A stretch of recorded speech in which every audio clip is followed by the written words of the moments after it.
So let's talk about multiverses.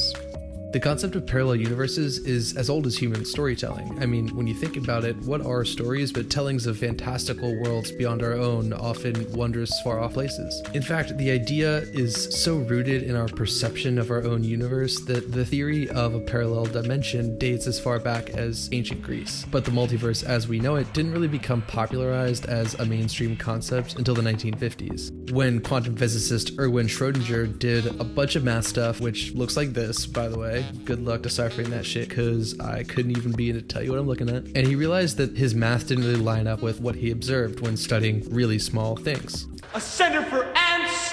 This is where Schrodinger's cat comes in. Scientists discovered evidence that a subatomic particle could occupy numerous locations at once, but every time they looked at it, it only seemed to be in one place at a time. So they thought that this particle had numerous states, but the act of observation itself essentially forced it to collapse into one location, like how a deer can run around all over the place but freezes up when you shine your headlights on it. But Schrodinger thought that was dumb, so he said, "That's dumb," and imagined an experiment to highlight the real problem. In Schrodinger's imaginary experiment, he pictured a cat being placed in a box with poison and closing the lid. The conventional theory would have held that the cat was both dead and alive, but by opening the box and finding this dead cat, you'd cause the cat's death. The act of seeing it, by conventional wisdom at the time, killed it. But Schrodinger believed that simply viewing a dead cat did not, by extension, kill it. By all laws of quantum mechanics, you should have been able to see the cat both alive and dead when you opened it, and yet you either saw one or the other. Schrodinger theorized that you didn't see a dead cat because you opened the box, but because your observation was limited. Quantum particles exist in numerous states all over the place, so if what you observed was a dead cat, then there had to be a living cat somewhere else that you just couldn't see, because quantum physics. In other words, we only see things from one side, not because seeing it forced it to be a certain way, but because the way that we see it is through a forced perspective. His point was that we cannot perceive things for what they truly are, just what they appear to be to us at the time. But I believe the deeper and more ubiquitous human lesson that he discovered here is that once we materialize anything, we lose sight of its full potential.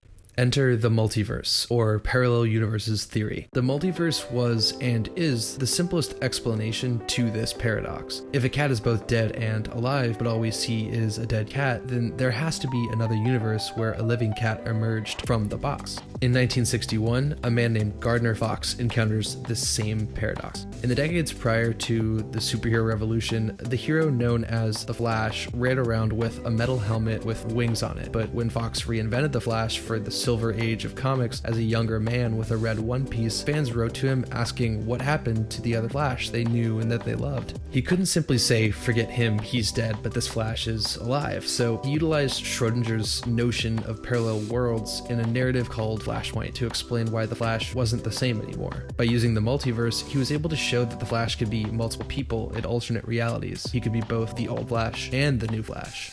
After that, the floodgates opened, and the multiverse became a phenomenon that comic books used every now and then to renew a hero or a storyline. It was useful for combining comic book franchises with disparate worlds or events, or explaining why a character who died returned, or why so many new heroes suddenly appeared when the world was in peril once again.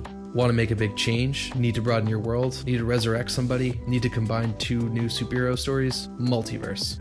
But it didn't stop there. Multiverses became quite famous in science fiction, and there was even a show called Sliders that I personally was obsessed with as a kid that was all about the multiverse. Parallel universes went from a scientific notion to a tool for writers who had written their characters into a whole. But characters, and superheroes in particular, often outlive their creators, so keeping them new and grounded in the cultural zeitgeist is absolutely essential. When one writer takes on a character, they give them their own spin, their own story, their own forced perspective.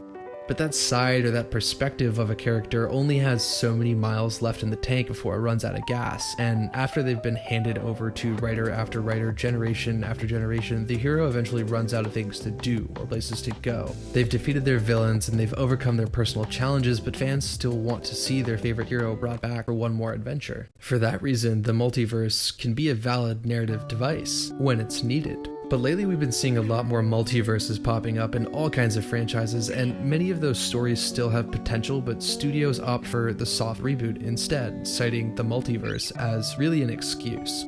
Some of these storylines are so badly mismanaged that a multiverse is required to get back to the essence of what makes the characters unique and tell character-driven stories. In the case of characters like Ezra Miller's The Flash, the multiverse is being used as a crutch for sure, like no doubt, but Ezra Miller has only appeared in one DCEU film, and yet Warner Brothers has made so many mistakes with the DCEU that putting the whole Justice League plotline on one character in their first standalone picture is the cheapest and most expedient solution to their problem. We still don't know who Barry Allen is or what drives him, and Warner Brothers is giving him the multiverse treatment in his first movie. But if Warner Brothers is using the multiverse as a crutch, it's because the DCEU is walking with a limp right now. Sure, they're sending the Flash to another universe, but they need a return to form for the DC universe. If they keep making powerful standalone films like Joker, Suicide Squad, and The Batman, the DCEU might actually emerge from the box in a universe where it's alive and thriving. But in other cases, like with Sony and Marvel's ongoing dispute over the rights to Spider-Man, the decision to employ the multiverse isn't justified narratively. It's a purely commercial decision. Sony, who owns the right to Spider-Man and his many super foes, lends Spider-Man to Disney's Marvel Studios. The two businesses are battling over licensing rights and profit margins, and Tom Holland and Spider-Man fans are caught in the middle of it.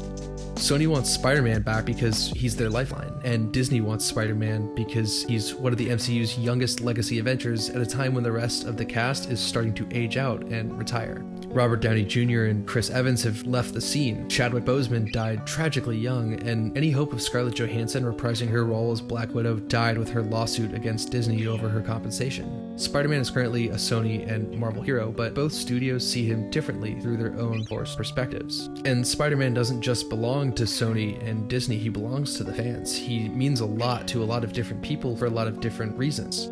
He also exists in multiple states across media. He's a video game character, he's an Avenger, he's a cartoon, and Sam Raimi's Spider-Man is hands down the best superhero put to screen. And if you disagree with me, go ahead and leave that in the comments, like and subscribe on your way down. Tom Holland's Spider-Man is still in the box right now. He has endless potential as an Avenger in the MCU's expansive universe, and yet Sony offers a universe where Spider-Man may square up against a more tailored cast of complicated villains that allow Peter Parker as a character to evolve. So right now, before this Spider-Man multiverse movie comes out, he really does exist in two different states. Right now, the possibilities are endless. He could become so many things, but in 2 weeks, Marvel and Sony are going to open the box together, and his fate will be determined. But I can only hope that when he does come out of that box, he does it swinging.